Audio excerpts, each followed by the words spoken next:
Hello, everyone, and welcome to our podcast. I'm Danny, and today Great.com talks with Jim Alvin, who works as a Vice President of Disaster Recovery and Philanthropy at Good360. If you haven't heard of them yet, Good360 is a nonprofit focused on disaster recovery and resilient responses from corporations to close the need gap. And just before we begin, if you're new here to this podcast, remember to press subscribe on YouTube or in your podcast app. Hi, Jim, and welcome. Hi, Danny. Great. Thanks for having me. This is fun. Well, I need to thank you to accepting our invitation, and I'm really excited to talk to you today because I think most of the organizations that we meet, they work on different areas, but they don't give us so much of a perspective of how things happen, like in terms of logistics and what is this gap that I mentioned before. So I think this interview is going to be very interesting on that point. But before getting to that, I'd like to know a little bit more about your story and how did you begin working at Good360? Sure. Oh, thanks for asking. My background, you wouldn't have foretold, and I certainly didn't foresee me ending up at Good360 or even a nonprofit. Most of my career has been in media. So I was at Arbitron, which does ratings for radio. I worked in newspapers, television, and then finally, working in direct marketing at the newspapers. Newspapers, I'm sorry for them, but it's really tough times. So I wasn't sorry to leave that field, but all of that work sort of prepared me for being able to work in the space that I work in. I was sales, and what I do is partnerships. And the piece that was missing for me was doing something that was positive. So in advertising, you're trying to more or less sell something to somebody that maybe they need, maybe they don't, but you just want them to spend the money, which never felt right.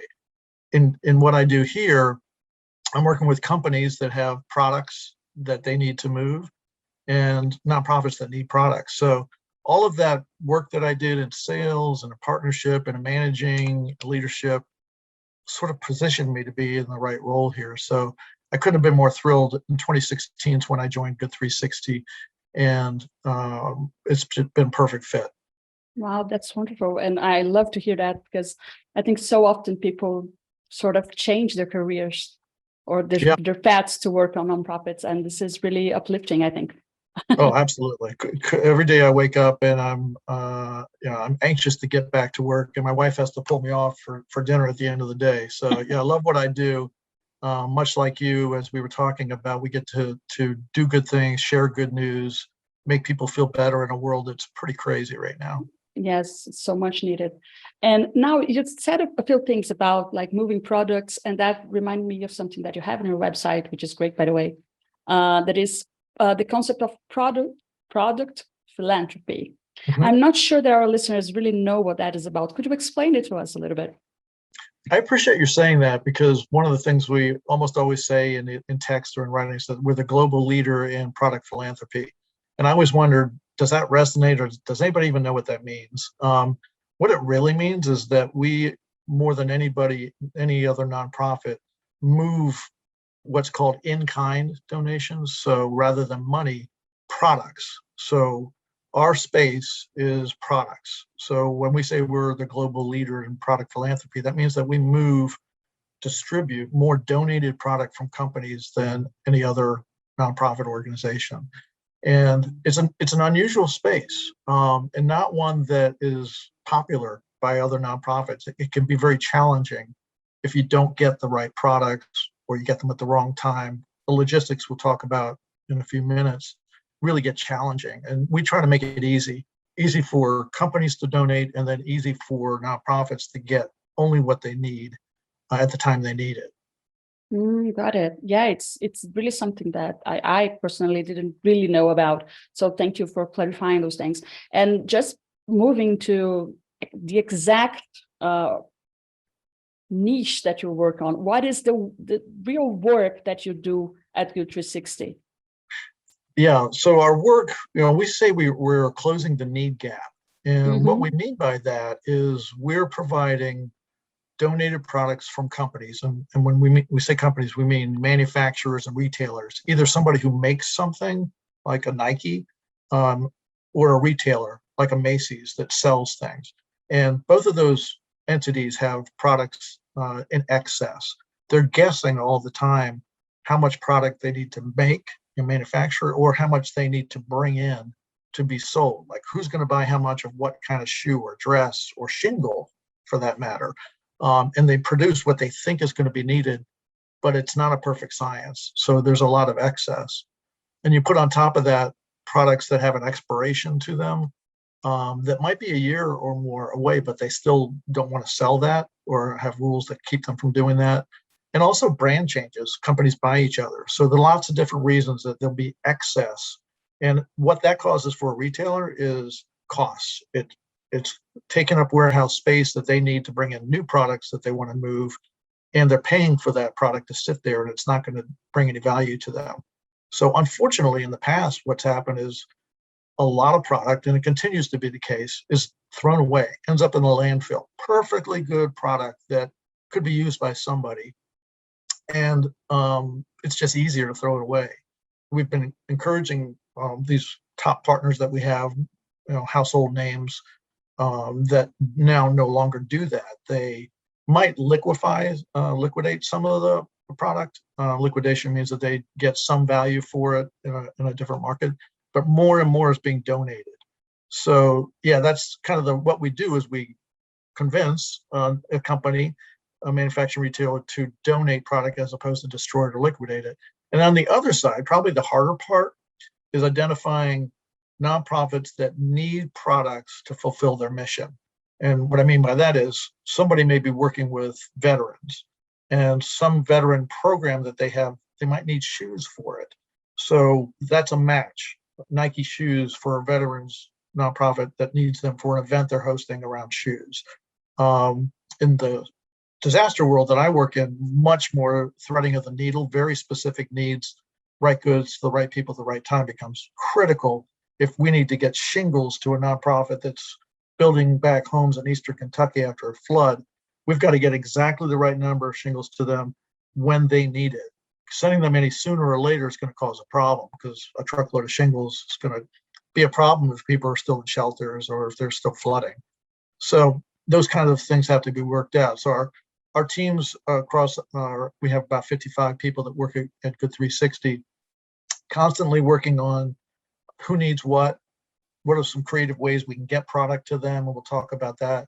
And then logistics around really making it happen. You used the word logistics before. When it's not sexy, but what we do is logistics. We basically move product that's needed from one place to another in a very efficient way. So I know that's probably larger than a nutshell, but that's what we do. Wow, I just kept wondering here how hard it must be to really precise the arrival of those goods, because you pointed out beautifully, and it's a matter of timing. You cannot get either too early or too late. But Right. and how do you do that? How do you really calculate this with some precision? Yeah, it's there's a lot of different answers to that depending on how we work. So we have what we call channels. One of those channels is an online catalog. So for folks that just need a carton or less than a pallet of product for a program that they have at their nonprofit, they can go online and order a few cartons, maybe to get 100 pairs of shoes, because that's all they need. So that's an easy, direct, they're in control. They can select what they want. They pay a small admin fee to cover shipping and about 5% or less of admin, and then they get what they need when they need it. Another one is called direct truckload. So we have Amazon and Nike and Granger, a company called Ferguson that does appliances. Those folks send truckloads of product. So in those cases, we match up a nonprofit with a need for a large volume of product, and they then work out a shipping arrangement where we work with the donor to ship at a certain time when it can be received by the nonprofit. And at nonprofits, if you want to picture it in reality, they're staffed by volunteers. So it's really important that the communication be tight, that they get those 10 volunteers that are going to help unload that truck at that place at that time. So communication is really critical. where it gets challenging, if to use the case of Ukraine, where we work with Global Empowerment Mission in Miami, where we sent truckloads of product to them in Miami that they put on containers and then shipped to Poland to then be picked up and then distributed both in Ukraine and then neighboring countries.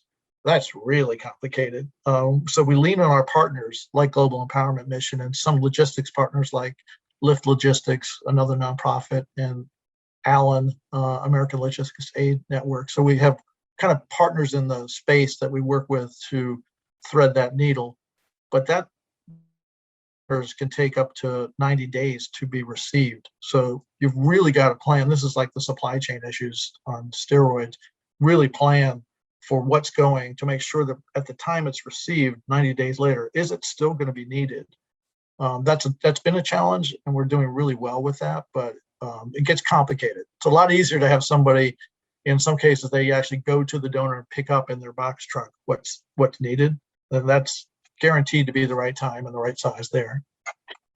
Wow, I'm really shocked with the amount of challenge and difficulties that it might come up. And again, congratulations. I double my congratulations to you on the work well done, because it really sounds complicated more than difficult. It's like intricate and complex, right? Yeah. You need to have all pieces moving at the right moment. And we don't, and not to cut you off, but I want to make sure I make the point that it's all with an element of what we call compliance, making sure that who's receiving the product really is going to use it for what it's intended to be used for. So we have a very strict policy around not selling, trading, bartering, auctioning, raffling. They have to use it to fulfill their mission of the nonprofit.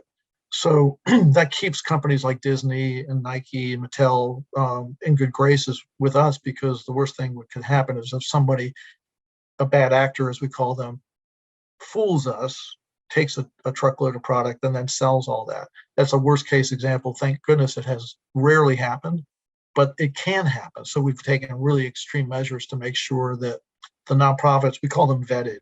We make sure that they've got a 501c3, that they have a 990s that we can look at, financials to show that they're spending money on their programs. And we check in on them and see, what did you do with the product? And we make sure that a small organization doesn't receive 20 truckloads of product that they might not need. So lots of effort on the compliance side to make sure that that nobody can do something that the donor would not want them to do. Got it. And in that sense, a question that might be useful for some of the listeners that work at nonprofits: how do those organizations can get in touch with you to either apply or get some help from you? Yeah, thank you. We would love for new applications to come in. They're very easy. We can be found on the website at good360.org, so www.good360.org, and there's a space there for nonprofits. We work really very specifically, as we talked about, with nonprofits and companies. So there's a space there to register. It's free to register, doesn't cost a thing. It allows us to do what I just talked about in terms of compliance, like they'll put in their basic information, their federal ID, some other basics, and then we'll do work to vet them.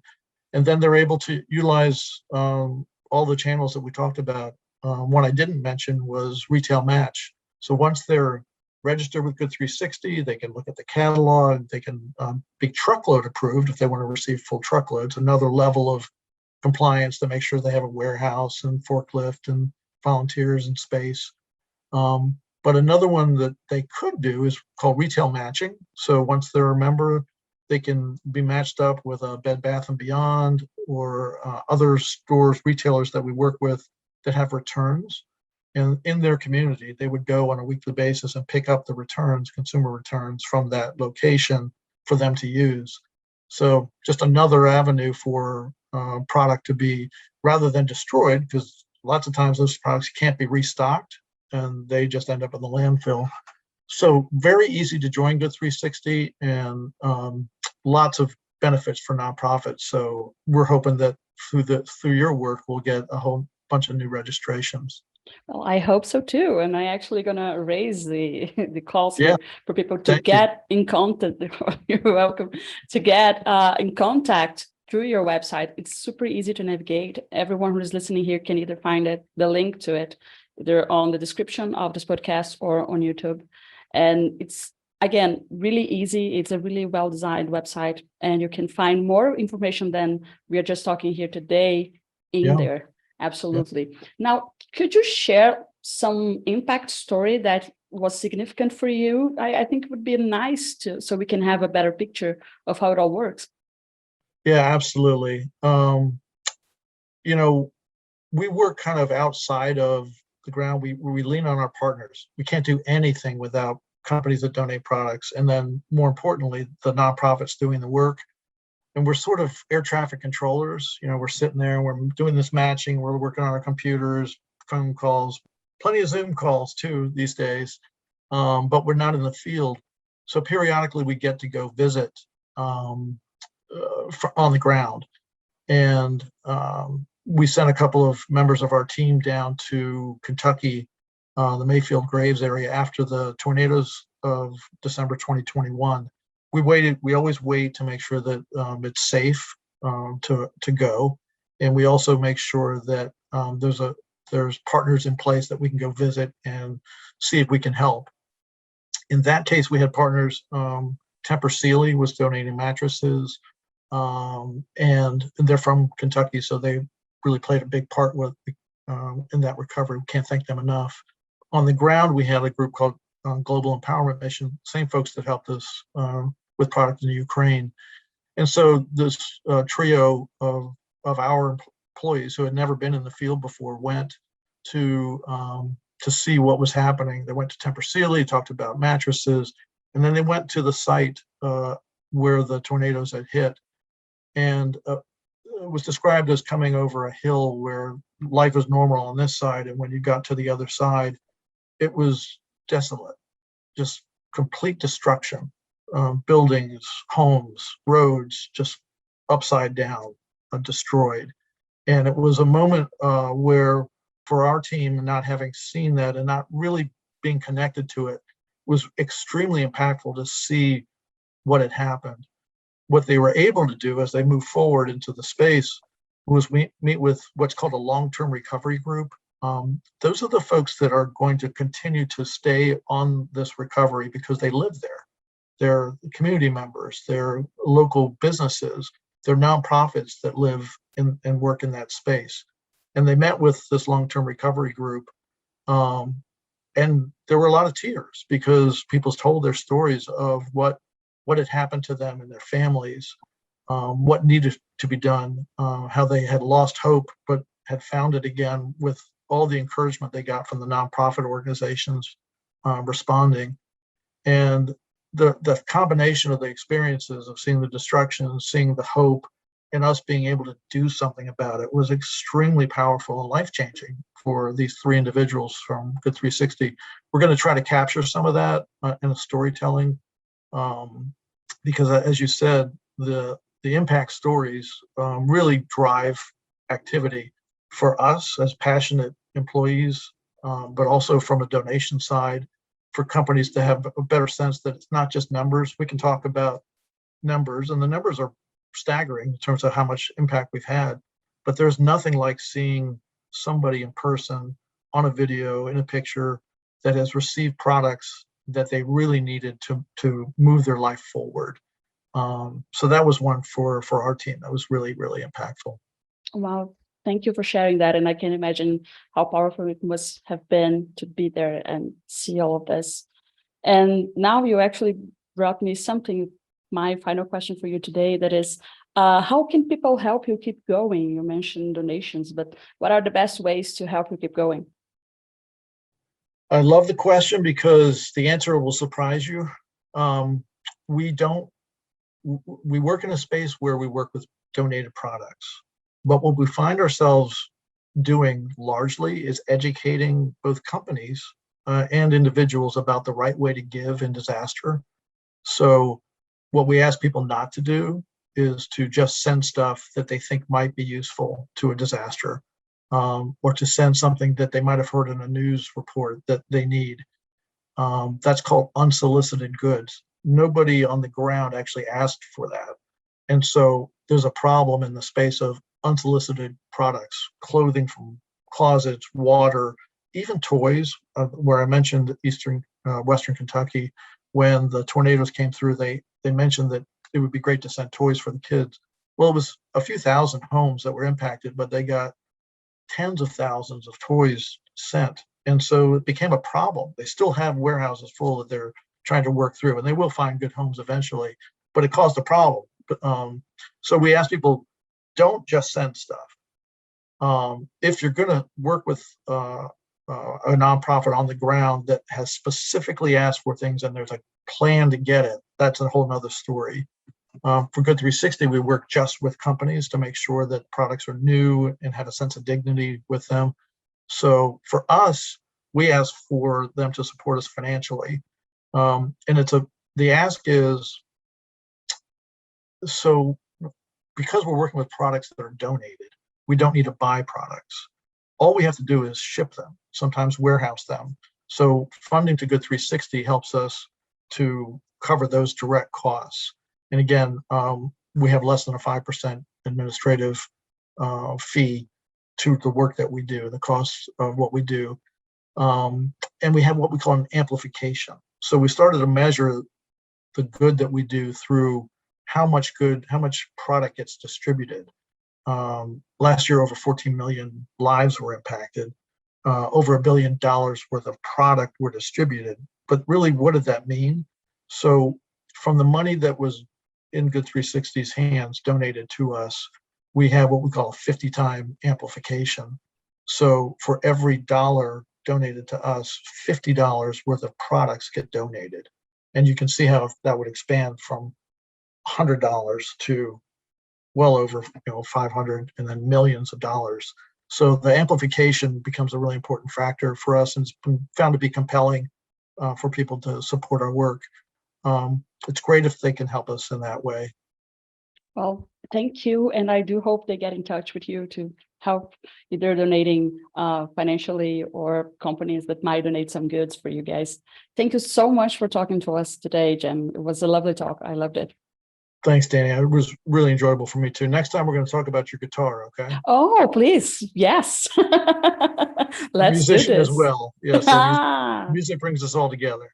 Absolutely. I would love to chat more about music someday. Great. And for everybody listening, also, thank you so much for following us until this point. And if you enjoyed this episode, remember to press subscribe on YouTube or in your podcast app, because that shows the algorithm that this is an important conversation. And then more people can learn about the importance of Good360. Bye, and see you at the next episode.